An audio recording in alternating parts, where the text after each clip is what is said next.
Hello, welcome to the Neural DSP Q&A. My name is Stephen Ward. How's it going, everybody? Welcome to Zach Manzano from Hawaii. How's it going, man? It's good to see you. Yeah, let's go ahead and just get started. So we're going to kind of hang out, I suppose, until some more people come in. Let's go ahead and start off with how to ask some questions. So go ahead and put your questions into the comment section, bracket Q, bracket like that. Can everybody hear me? Argentina, what's up?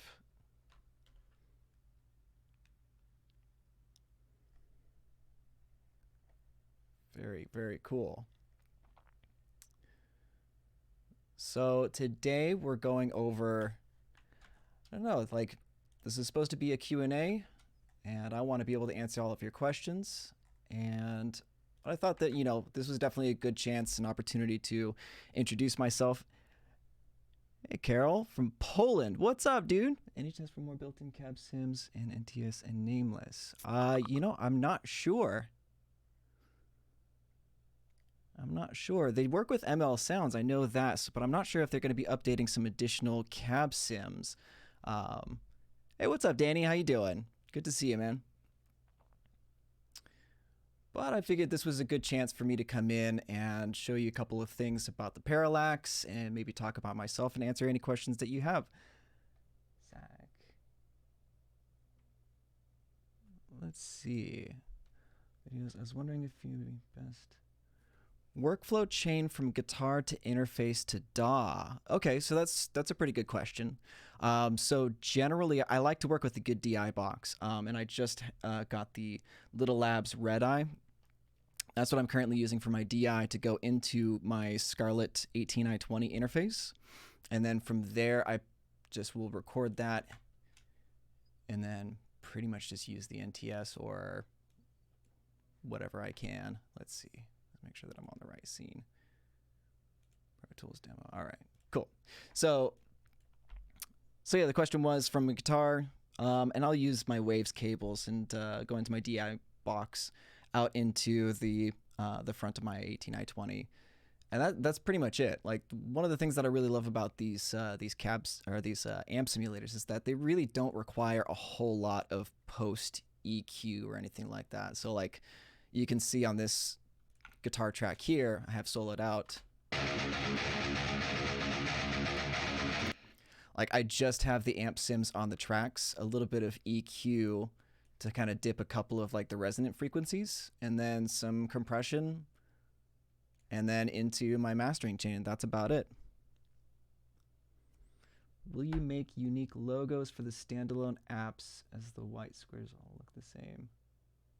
You know, that's not my area of expertise, unfortunately. That would be actually pretty cool to differentiate the apps between the types.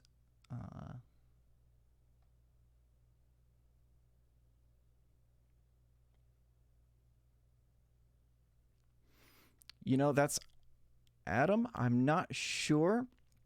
So he asks, any plans for adding more overdrive to the Plini pack? I know you can run the overdrive from NTS and Nameless with the Plini, but that puts a lot of stress on my CPU usage running both at the same time. Now that is problematic for some people, especially if you have like a consumer grade computer. I'm not aware of any plans to do that off the top of my head. But never say never. I mean, like that could be a possibility in the future. What's up, Franco? I think it's more of a recording based. I mean, you guys bring in. Oh, Zach, don't worry about. No, there's no need to apologize about the entry level questions. I welcome all of those. Please bring them on. I mean, it's going to be recording based. I'll answer what questions I can about it, but I'm not on the development or update side of things. So I will answer what I can, and then what I will do is in the future, because we're going to be doing these Q&As on the weekly basis, any questions that I cannot answer this week, I will go and ask and then be able to bring them back next week and answer them if I can. All right, so let's see.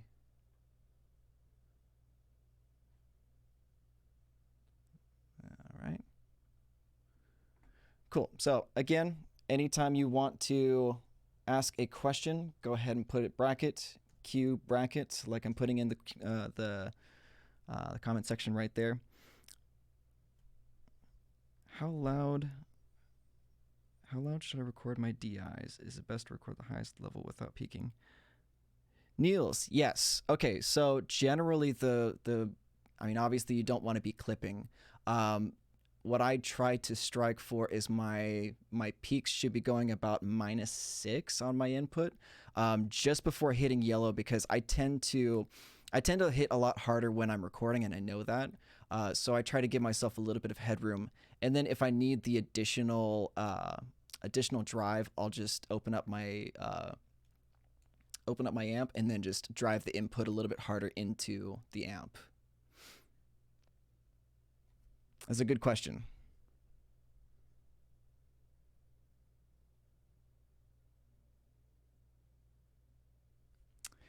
Carol says, any post EQ on guitar tracks or bus? Yeah, absolutely.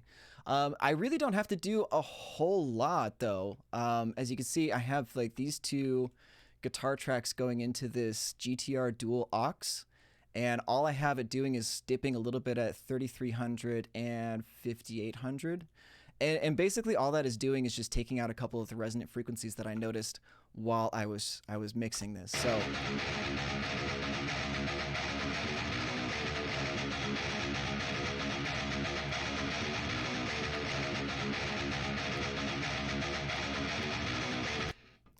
So you can hear those sort of scratchy kind of whistly frequencies popping back up when I bypass. And if you didn't hear that, I'll play that one more time and bypass on and off.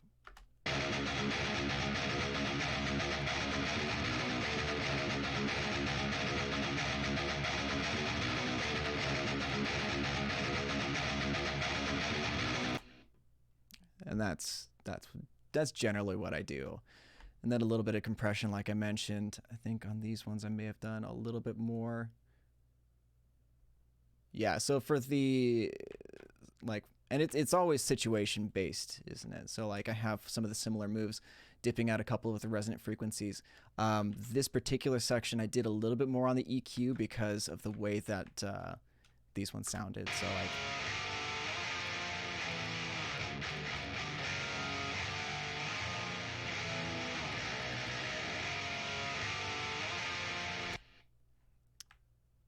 so I treated those ones just a little bit differently, and then again some compression afterwards. Okay.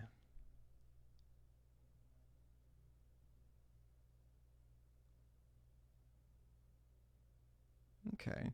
So Zach asks, what do you suggest for the best DI capture? String height, new strings, suggest to use pedals before the DI. So here's something that you can do as far as like capturing a good DI, because the real goal of capturing a good quality DI is that you can always reamp it later. Like that's why I have the DI box, is that way I want to, if I ever have the option to reamp through a nice amplifier, cabinet, whatever, I have that option. Most of the time on these DI boxes, you'll have an out and a bypassed out, so you can record both basically. I generally would put all of my effects in the box though. Just that's my personal preference, because I find that adding pedals kind of tends to kind of mess up my own workflow.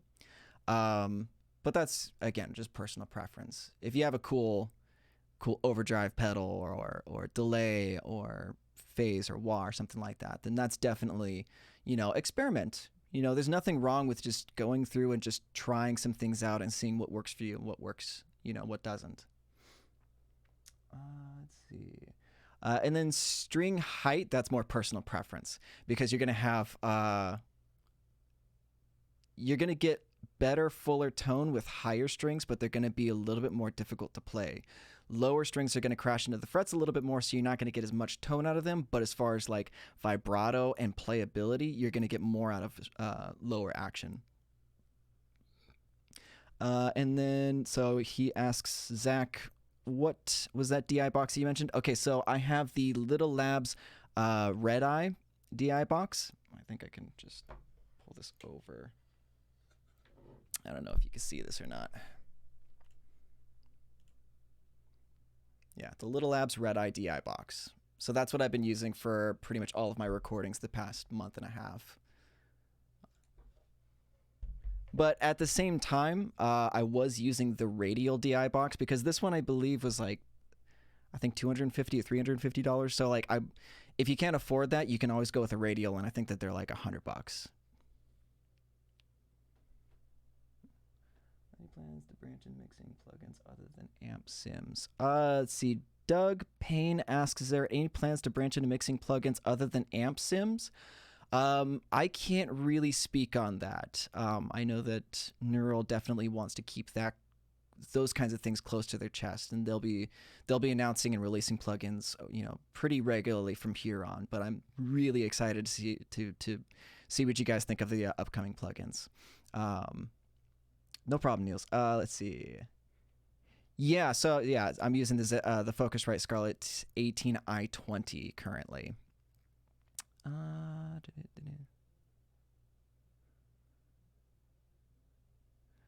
Niels asks, do you prefer active or passive pickups for recording DIs? It really depends on what sort of sound you're going for. I've really been liking passive pickups, but I also have I have a ESP Eclipse, which has the EMG 81s, 85s, and I think that those sound really great in their context. But for the style that I've been playing and recording recently, the passive pickups really do a fantastic job. Like I have that Legator guitar of mine, and that's pretty much exclusively what I've been recording on, even though it has 8 strings, and like I've been kind of excluding that 8th strings for some of these songs. Like this particular song, it's more of like this. I didn't even play on the the 8th string at all. I just played on the B string, and just that was where my rhythm was at.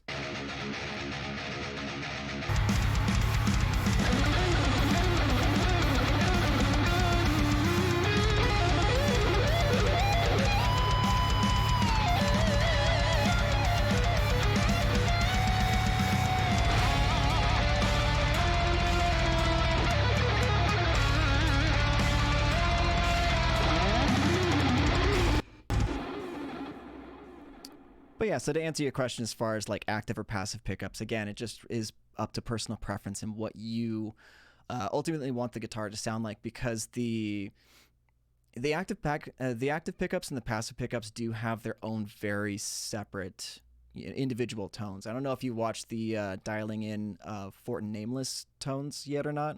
But the tones I got between the active and the passive pickups were very, very different. The actives were definitely a lot more mid-range heavy than the passive pickups. The passives had a lot more brightness and a little bit more low end. I guess if you wanted to talk about like that sort of smiley face on the EQ curve, that I would describe as more the passive pickups personally. Cool. All right. So we're covering a lot of ground. Let's see.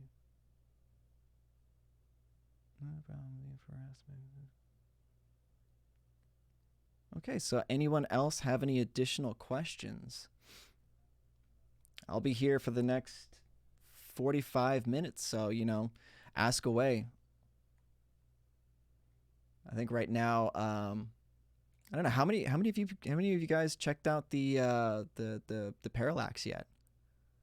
I mean, to me, it's one of my absolute favorite bass plugins right now. I don't know if you've checked it out or seen the YouTube videos that we did, but it is fantastic. Let's see. So I might as well just go over this if anybody has no questions. Guitars upside down and left, you can get a lot of.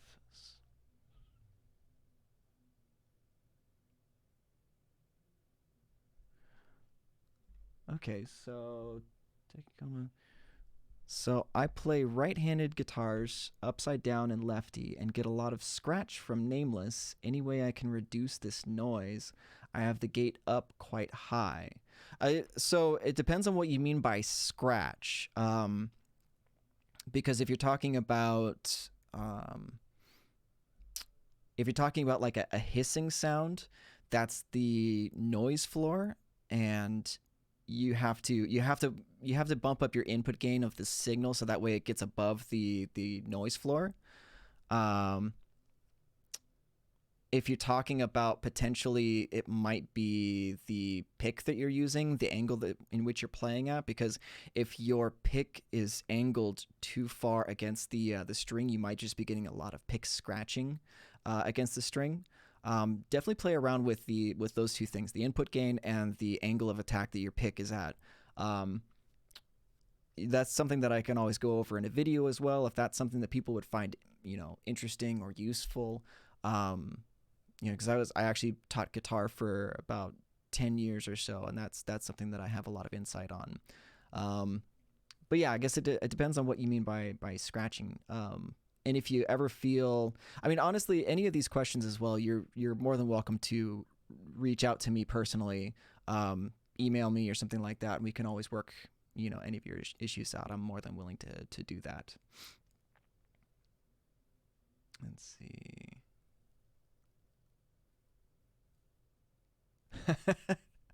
Thanks, Zach. Yeah, I love the parallax. It's gonna be on every mix of mine, no, regardless of style. Oh, Carol, you just bought the dark glass. I mean, honestly, the dark glass is amazing. Like, I love the dark glass. It's one of my favorites. But as far as saving time and just like improving your workflow, the parallax is the plugin for me. Because a lot of these songs that I'm making for the demos, I'm writing, recording, mixing, and mastering them in a day to 2 days. Because I have to put out the content. I have deadlines, and I have to make sure that I get all of my stuff uploaded on time. So, anything that can cut that time down between, the conception and delivery, I'm absolutely going to go for that option. Let's see.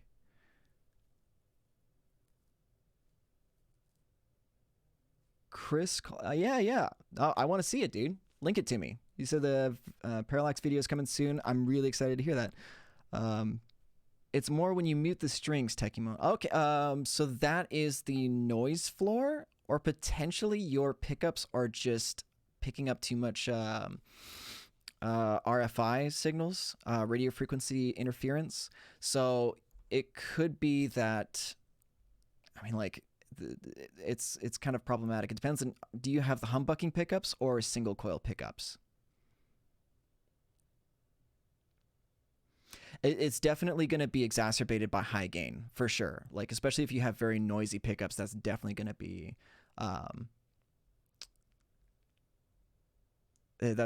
problematic. Rodney, my dude, I can't give any secrets. Unfortunately, there's some really dope stuff coming out. I promise you that. I'm very, very excited to get to working on some of this stuff.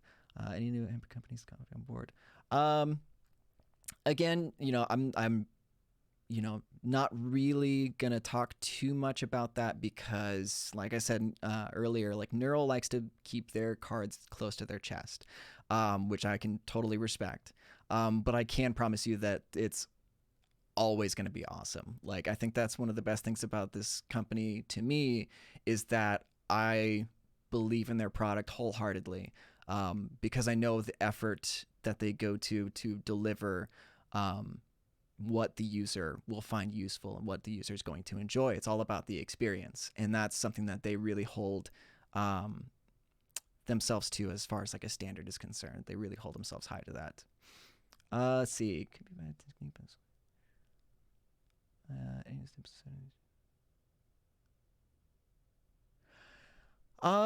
Carol asks, any tips on 7 or 8 string guitars that has too much bass in DI signal besides No, that's actually a really good question. That's actually a really good question because that and that could be. I mean, I'll be honest. Like this Legator that I'm using is very it's very bassy. So I'll show you this one real quick.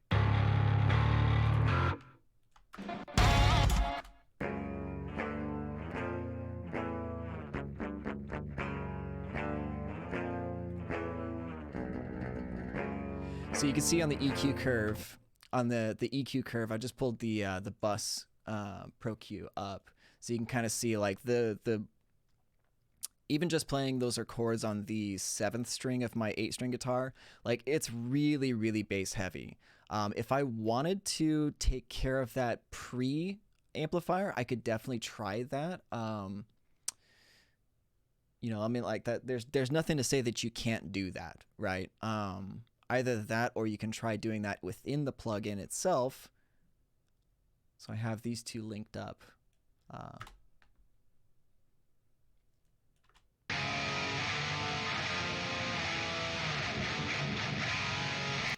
Okay, so like I'm not gonna lie, I don't normally use the grind pedal. Like there's a couple of instances where I have. I think maybe that first one of the first songs I did on the channel, which was more of that like genty 8-string percussive kind of sound. That one I think I used the grind on it, if I'm not mistaken. But generally I go more towards the hex drive sound because I like that.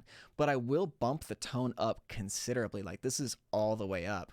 Now if you hear this without the hex drive, you can kind of tell where my head's at as far as like brightening up the signal.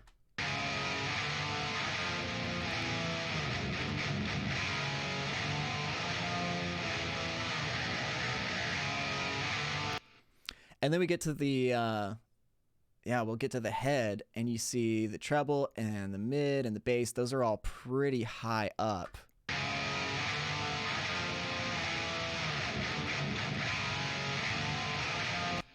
Presence isn't too terribly high. And then if I really want to, I could probably go over here to my bus EQ again.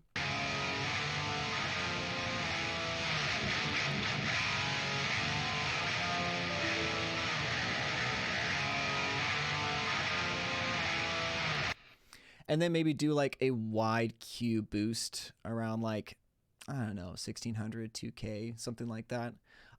That could be an answer to your problem. But generally I do a lot of it in amp, in this particular, let's get rid of that. In the amp sim. Let's see. Okay.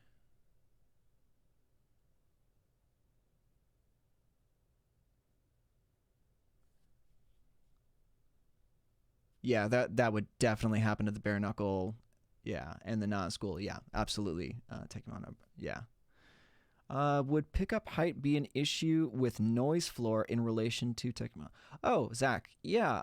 I mean that could be. I kind of doubt it though. Some pickups just tend to pick up more noise. I'm not gonna lie. Also, like it does have to do with your location too. I was working on an album maybe 3 years ago, about 3 years ago. And no matter where I sat, the noise floor was so annoyingly loud where I had to be, I actually had to be in a specific position, which was like super uncomfortable, but I had to be in a very specific position so that way I didn't pick up as much of the noise that was going on in my apartment, because the building was old and the electricity was super old, and it really wasn't it wasn't a good recording environment at all. I mean, I tried getting power conditioners, I tried using copper tape to wrap my pickups in, but even with like humbucking pickups, it was still picking up this really ugly hum, and it was really frustrating. So picking, I mean, like, it could potentially be your environment. And I would say if that's the case, if it's your environment, techie coma, that's what it is. I have glasses for a reason, ladies and gentlemen. I'm reading these on a separate screen.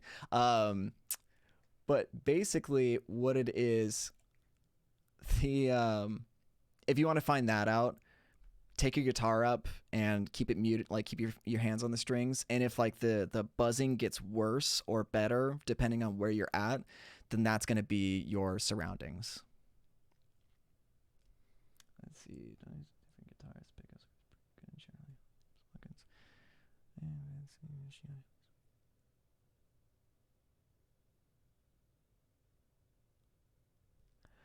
Oh, okay. Danny asks, what amps is this sim based on? Oh, so the Fortin NTS is based off of Ola England's Fortin, or Ola England's Satan amp. I think like it was modeled directly off of his. He sent it in, and then they modeled it, and it's awesome. I love it. It's become one of it's become one of my favorite amps as far as my play style. Like I love the Fortin Nameless, but this, like I've gravitated more and more over to this because of the way it sounds.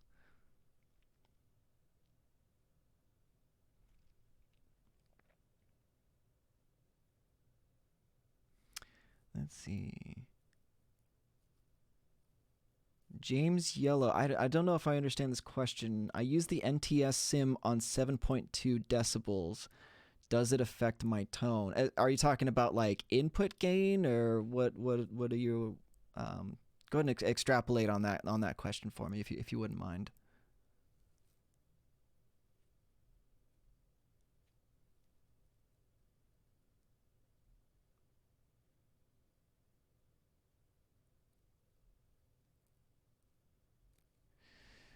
NTS is the only one I can't afford. I mean, honestly, these amps are to me sort of an investment. And I only say that because they are such good quality products that I'm going to continue using them. Like I have, like once I started using Fortin Nameless, I stopped using everything else. Like hands down, I only use, and that was before I got hired by these guys. So yeah, the Natas. The output level. Oh yeah, yeah. Honestly, James, if your output level is 7.2, 1.5 dB. Yeah, I mean, if it's at 7.2 and it's not clipping, and if it doesn't sound bad, that's not going to affect your tone.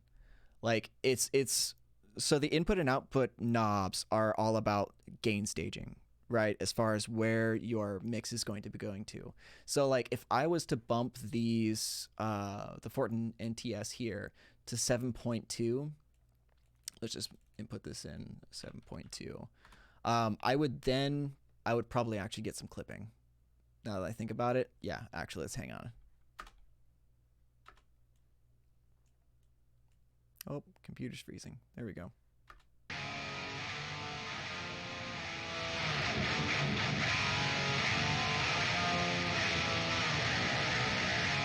Okay. Yeah, I could bump that up to 7.2. What did I have it? 1.5? Yeah. That was, it's not exactly a particular 1.5.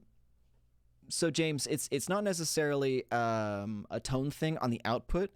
Your input knob will affect your tone because that's the level of the signal being fed into the amplifier. But as far as the output is concerned, as long as you're not clipping, because you'll see a little white line at the very top here when you clip, and when you clip, that actually starts to distort your signal. Oh, we're joined by Hosa. What's up, buddy? Let's see.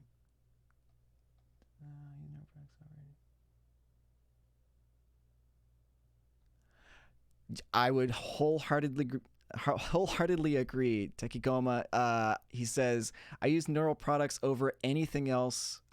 Before anything else, nothing comes close, to be fair. And to be fair, you're absolutely right. I would definitely agree with you on that. As far as like the in the box plugins, like these are by far they're the closest emulation of analog software I have ever played. And I play a lot of guitar, and I play a lot of guitar amplifiers and stuff like that. But as far as like their emulation of real of real amplifiers. Like nothing comes close. Like I don't know if you guys watch the Dialing in Fortin nameless tone, but like one of the things that I really love about these amplifiers is that you on other amp sims, when you have like your mids, your trebles, your bass, you can really only use those to a certain extent before that EQ curve gets really, really far out there. Um, like and just a little too much. But these ones they act like an actual pot, because what happens is when you push that signal, you gain more saturation, and they manage to emulate that saturation without making these frequencies really like obnoxious or annoying, which I find like so cool. I like as I don't consider myself too much of a gear snob, but there's like little things like that that I really love, because it just gives you a full world of tones that you can explore. Because like I've spent more time working on these plugins than any others, because the other ones I'm kind of like, that sounds passable, and that's about as best I can get for a lot of the others. Like there's some that are coming out that are cool and all, but like I think Neural is heading up the charge for so many people. Um, I mean, it's evidenced by how many people are in the user groups and how fast this company is growing. It's just been great to see, because I know that they care so much about making an amazing product, because that's really what matters to them, and it's awesome. Okay, let's see.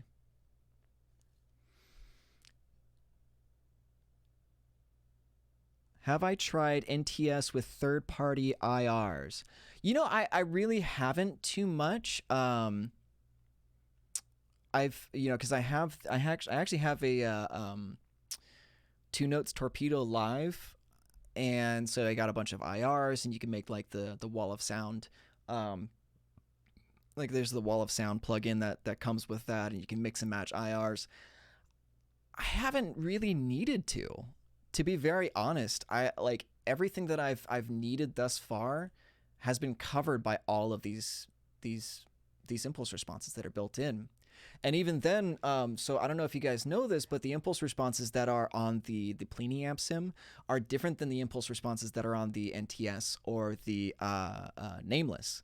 So you actually have like a whole nother set of impulse responses to use. If you have both of them, you could just turn off, like, for instance, you can turn off the impulse response section in this one, pull up the Plini behind it, and then turn off everything but the impulse response there, and you got a whole new set of impulse responses to work with. So, it's not necessarily that I don't want to try out other impulse responses. I just haven't had the necessity to do so. Yeah. Let's see.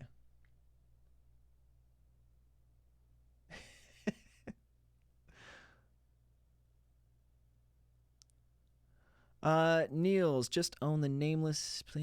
Any discounts inside in the near future? I mean, keep your eyes out. I don't know of any that are planned, but just keep your eyes out. I don't think, like I said, I don't think anything is planned, and I don't particularly want to speak out of turn. Like I said, like that's not necessarily my area. But at the same time, like I again, I view these as kind of investment plugins, because I'm going to be using these for everything in the foreseeable future. I can't see any real reason to use anything else. Let's see.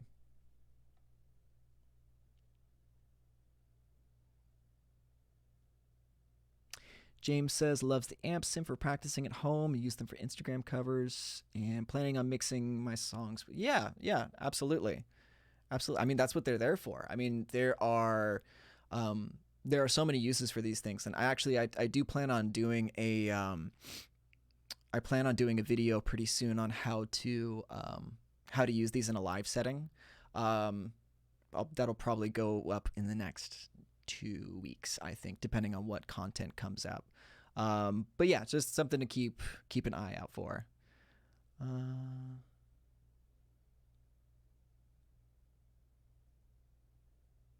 Make sure that I'm not missing anything. Carol says Neural smashed amp sim market in the Yes, they did. All right. Would you guys be interested in doing something more geared towards classic rock? I dig the modern prog stuff and all, but some modded Marshalls or Soldanos would be awesome, says Tyler Britton. I'm not sure. I think that that's probably in the game plan, but I think that Neural has their plan set, and they all hear you, like for sure. I can attest that they are watching your responses, and they do see the comments on Facebook and everything. They're listening to you. But they definitely have like a solid plan moving forward that I don't think that anybody's going to be very disappointed with. And I don't know, kind of just enjoy the ride. Like a lot of this stuff is very, very versatile. I think that the Archetype Pliny amp sim is super dope. Just sounds super California when I said that, but it's pretty dope. I love it. I think that that's sort of an underrated amp sim as far as its application is concerned, because I've seen a lot of like the prog rock players use it, but I think that it could be used for so much more. If people just kind of experiment with it and try different things out. Let's see. I was a staunch BIOS user for a while until I tried nameless. Yep. Is there any plan for a hardware device? Ooh, I don't know. I know that we have a bunch of plugins on the horizon, but I don't know of any hardware devices. That's a really good question. Let's see. Just kidding. We'll buy them anyway. I appreciate that, Niels. What was the Pliny Crunch amp based off of? So the Pliny amps were actually those are based off of the settings that Pliny made himself. I think in his Axe effects. So those are all pretty custom heads. I want to say. Oh God, I can't remember the name, but like it's all pretty much custom stuff.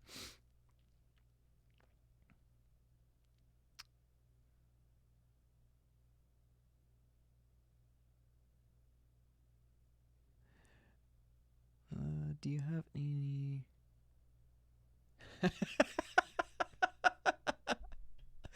Oh, Zach, that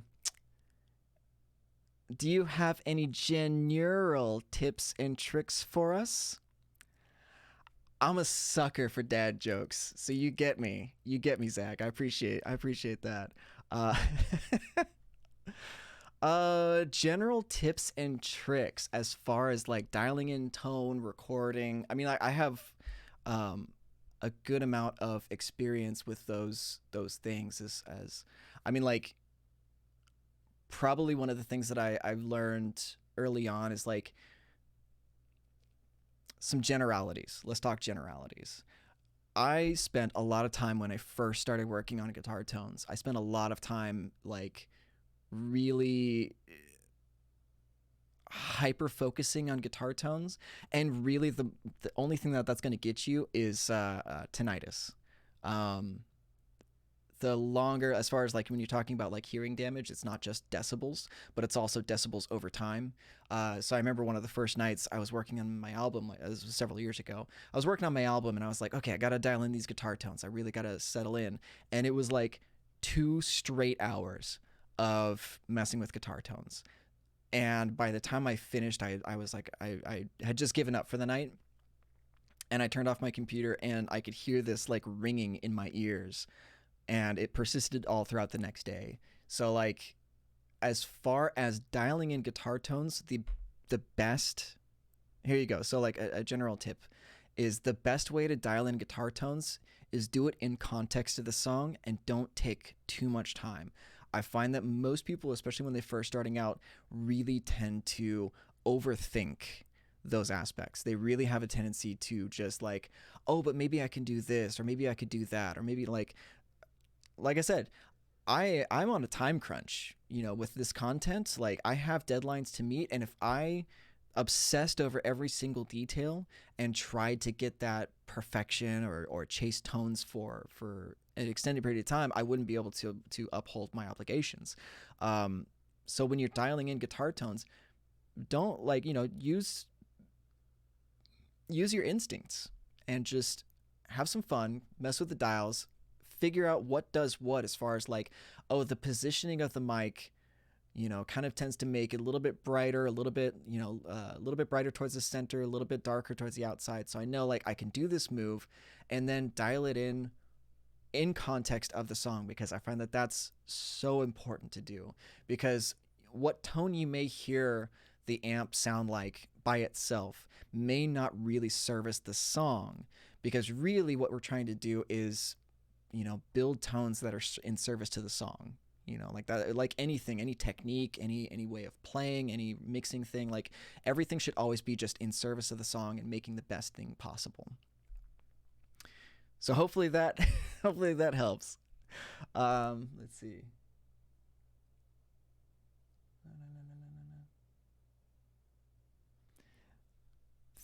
Okay, James says, you're right. For me, the NTS is for Pantera, Megadeth, Metallica, and so on. The Pliny can't do that, but sounds really awesome when you're looking for Opeths. Oh yeah, oh absolutely. Opeth is one of my all-time favorite bands. Like, I'm a sucker for Opeth.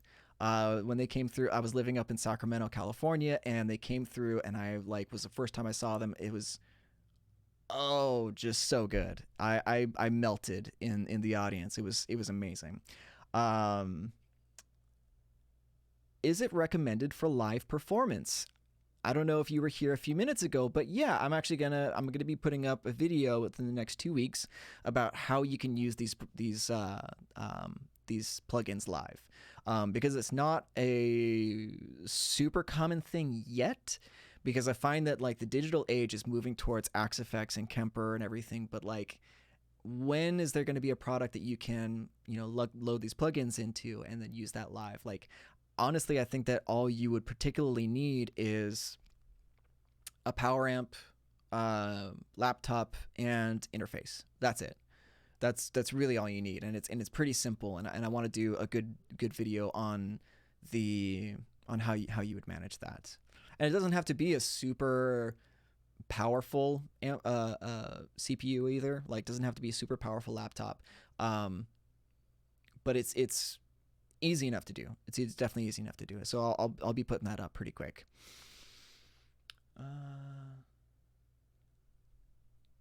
The reverb and delay are better than anything I've ever come across. Yes, Tekikoma. I hands down 100% agree. Those are some of my absolute favorite delay and reverb effects now.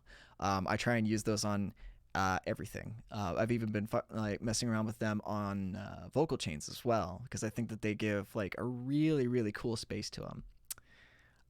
Let's see. Zach, yes. Don't overthink it, because there's really no point.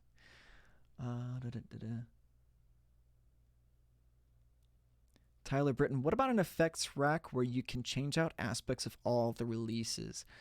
I think that would be really, really cool. I know that that's something that that has come up in conversation, and I've seen the comments on Facebook.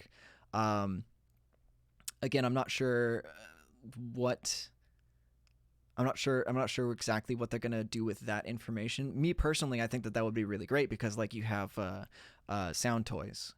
Sound Toys does the effects rack for all the plugins that you have from them as well. So you don't have to necessarily have like six different instances of the same plugin or different plugins. You can actually just have one plugin, and then you could load your individual effects into the rack, which I think is pretty awesome. Again, I'm not sure how they're going to do that. If they are going to do that, as far as I know, currently they don't have plans for that. But again, that's a subject that I am hesitant to talk about, because I just don't know. Let's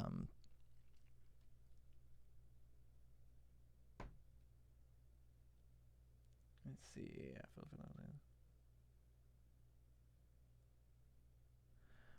Love what you guys have done with the plugins. Any plans for a drum program in the future? Lear. Hey, what's up, Lear? How you doing, man? I don't know, actually. As far as I know, they don't have any plans to do that.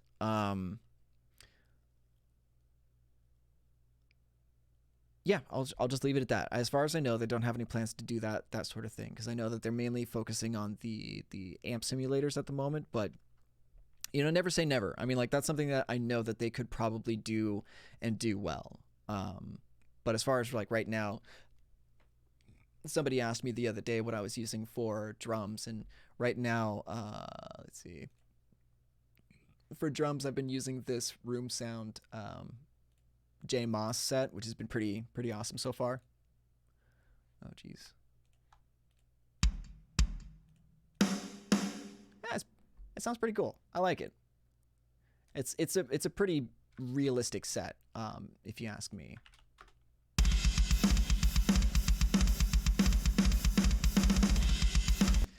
And if I had more time to work on these songs, I would definitely bounce all these out and mix them individually. But again, I'm on a time crunch, and I do things, I do things in a certain way where I know I can create a good product, and then just leave it at that. I try not to overthink things, like I mentioned earlier. Let's see. James Yellow. I use third-party IRs because I think they sound better, but when I quad-tracked my guitars and put the IRs from the NTS, it sounded much better. Yeah, James. I think really what you're getting from the impulse responses that are native to these plugins, you're getting a collaboration between two different companies, basically. Like, so you have ML Sound Labs are creating these impulse responses for these exact amplifiers. And I think that really says a lot, because these people are working, in tandem and have a purpose and a plan for these impulse responses. So I think that that's generally what you're going to get when you use the native ones. It's just that, these are meant for them. You might get some really good sounds from a couple of other impulse responses, but like I said earlier, I generally just stick to what's in the box because it just works super well. All right.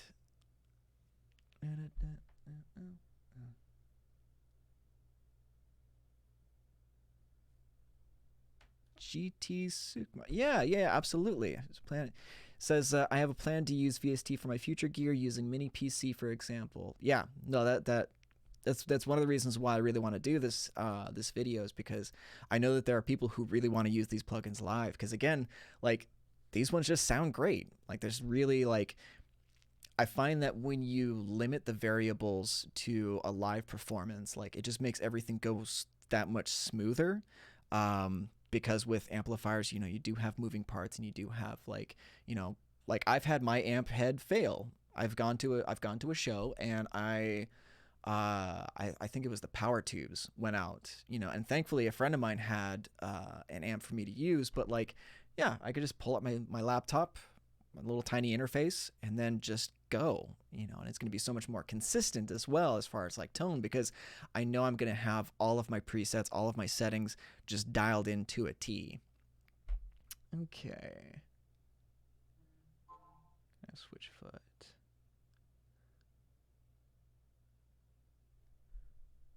One for the software developers. Can you get them to make all shrinkable like the Nameless? The Pliny standalone only has 3 sizes and takes up a lot of my screen. Oh, that's a good question.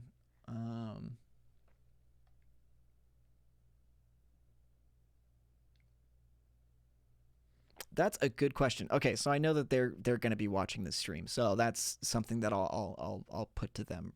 Tekigoma. I've seen quite a few people using pedals. Cool too. I love all the pedals.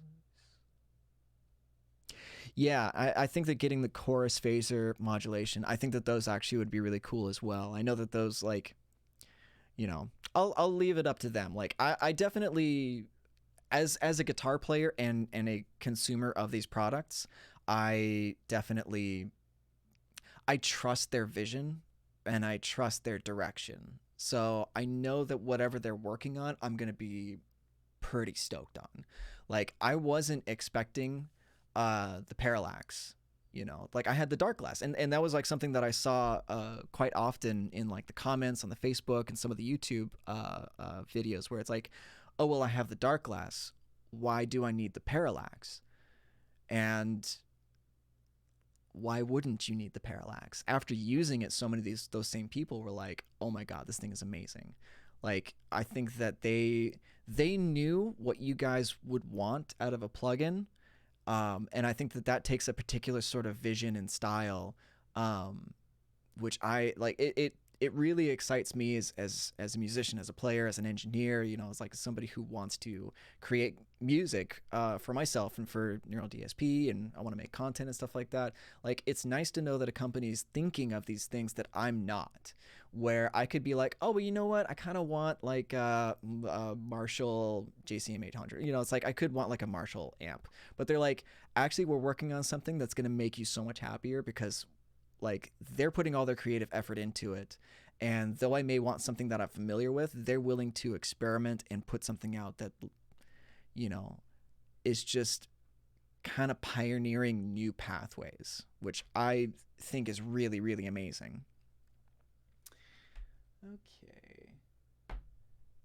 Keith Zwicker, Superior Drummer 3 for the win. You know what, dude? I use Superior Drummer 3 for sure. I think that they're pretty awesome. Like, I've been using this J Moss room sound kit, and it sounds pretty dope. And I've been kind of going back and forth between this one and the Superior Drummer, and I've landed on this one, but mainly just for convenience's sake, you know. Lear, of course, dude, anytime.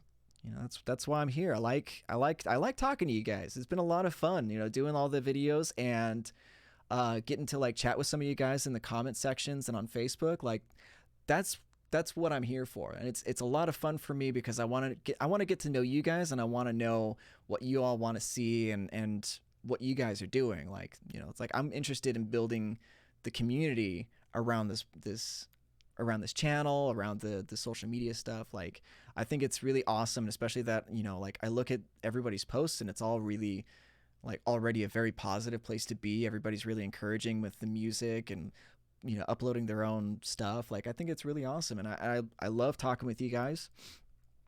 I'm actually really stoked to be doing this live streaming, that so many people showed up. This is really, really cool.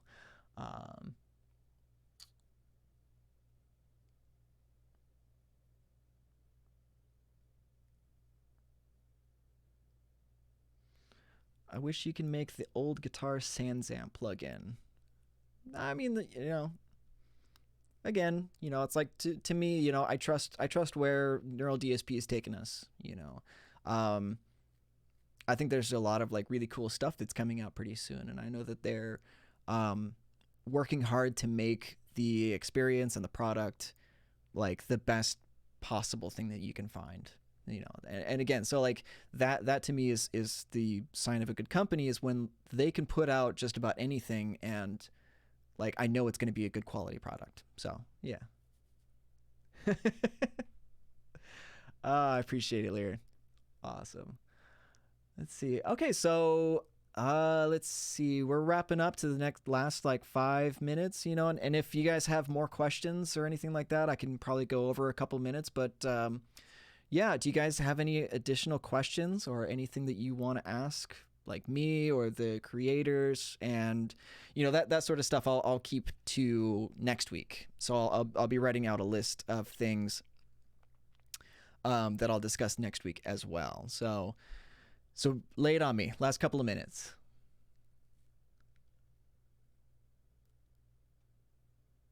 Keith Zwicker, yeah, dude. Neural DSP and TuneTrack are killer. Yes, 100%. Yeah, dude, yeah, if you got honestly, like, if you guys ever want to send music to me that you're working on, like, I would be so down to listen to it. Like, I do really, really want to listen to it. So, like, you know, my email, steven@neuraldsp.com. It's pretty easy. Yeah, just more products. I need second.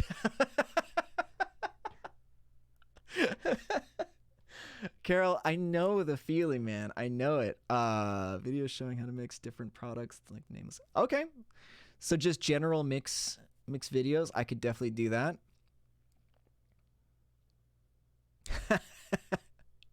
I'll keep that in mind, Tekiko. I appreciate it. GT, I appreciate it. Thank you so much, GT. Excellent. Oh, and since I have all of your guys' attention, I am going to be starting a new series on Neural's YouTube page, and I posted about it in the Facebook group. But I do kind of want to put out a call to it since people are in here and chatting.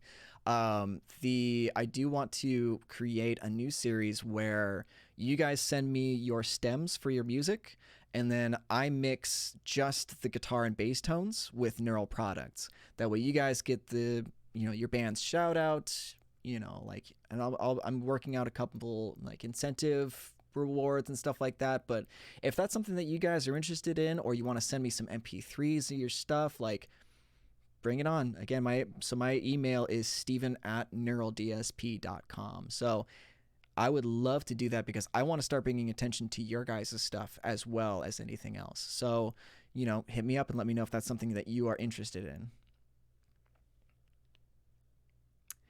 K-Fitos. Thanks, man. I appreciate it. More than 60 seconds. Oh, okay. Aaron Anderson. Oh, yeah, I saw your comment, man. I appreciate that. 60-second mix series. I'll do that, definitely. Will this stream be uploaded in full? I missed pretty much all of it. Oh, Lear, yes. As far as I know, the full mix or full stream gets uploaded to YouTube after I'm finished streaming.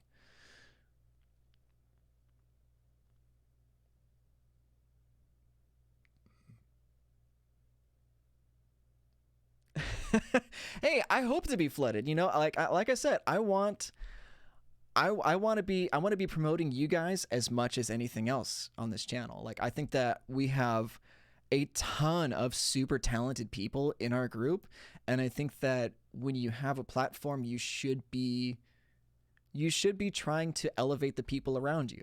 Like, that's truly what I feel. And that's something that I really want to bring into the fold is that sense of community. Yeah, so Keith Zwicker, yes, stems for drum, like, so drum stems, DIs, and then like tones that you dialed in as well, so that way I could do like an A/B or something like that comparison. So, 100 for the MP3s, I could do with some tips. Yeah, I'm talking Superior Drummer 3. Yeah. So you can do, you could do, if I do have some presets already for Superior Drummer 3, so if you end up just sending me MIDI, that's something that I can take on for sure. That wouldn't be a problem. But if you wanted to bounce out like a stereo stem file, which is just a wave file, a stereo wave file of your drums, like, that would also work really well. Okay, I'm losing my spot here.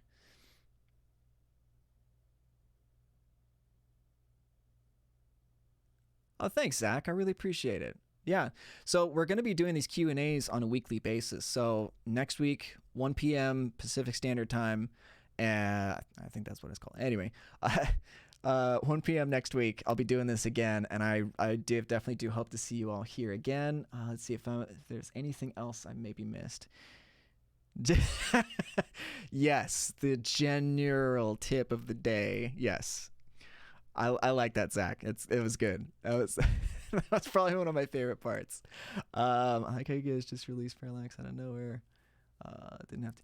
No, I honestly, like, I don't think it needs to be teased at all. I think that Neural's putting out a product where they're just so confident they could just go, here you go, enjoy, like, and it's just gonna take off. Like, I think it's awesome. Zach, I'm looking forward to it, dude. Yeah, gather the stems, send them over to me. I'd love to take a look at them. Keith, I'm looking forward to it, man. Absolutely.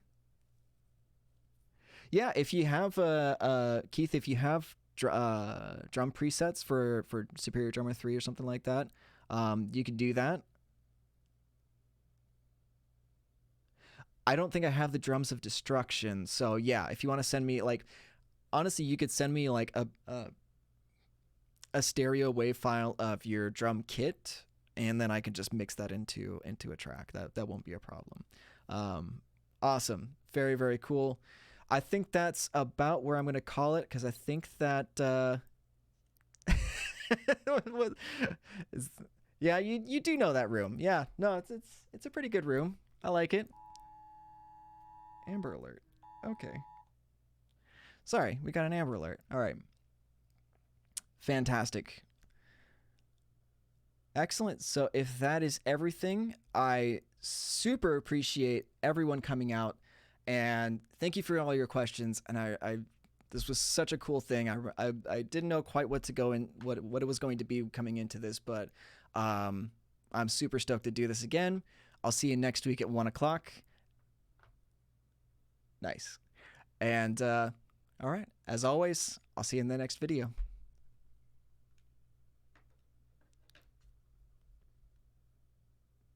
I super appreciate everyone coming out, and thank you for all your questions. And this was such a cool thing. I didn't know quite what to go in, what it was going to be coming into this, but I'm super stoked to do this again. I'll see you next week at 1 o'clock.